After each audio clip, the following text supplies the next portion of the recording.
word jihad is mentioned in the Quran about 41 times.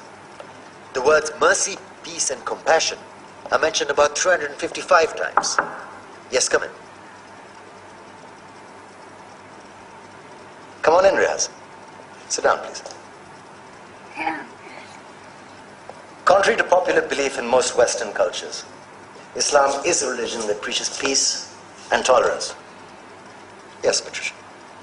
If Islam truly is a religion that preaches peace, then how come the world's most troubled spots, the West Bank, Afghanistan, Pakistan, Iraq, they're all plagued with Islamic terrorism? Well, that depends on your definition of terrorism. Some might argue that the U.S. invasions of countries like Iraq and Afghanistan are also acts of terrorism. No, those were acts of war to get rid of despotic regimes. Or a means of getting at a country's oil.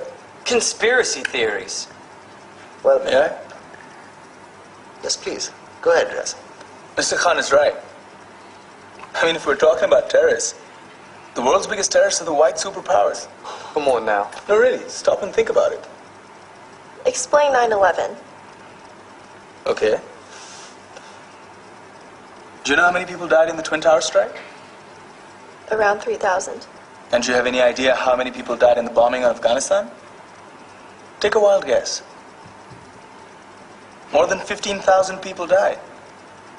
And that's just conservative figures. About 50,000 tons of explosives were dropped on innocent civilians. Men, women, children. Yeah, but that was because of the Taliban.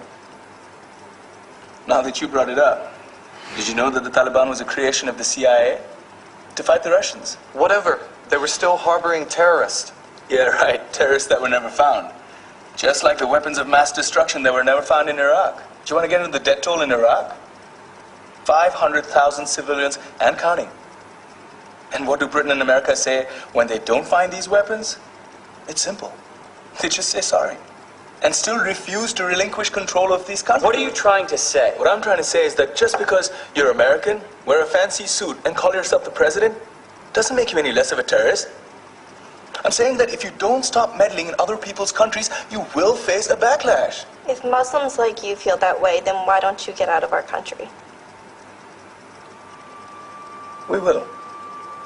As soon as you promise to leave ours.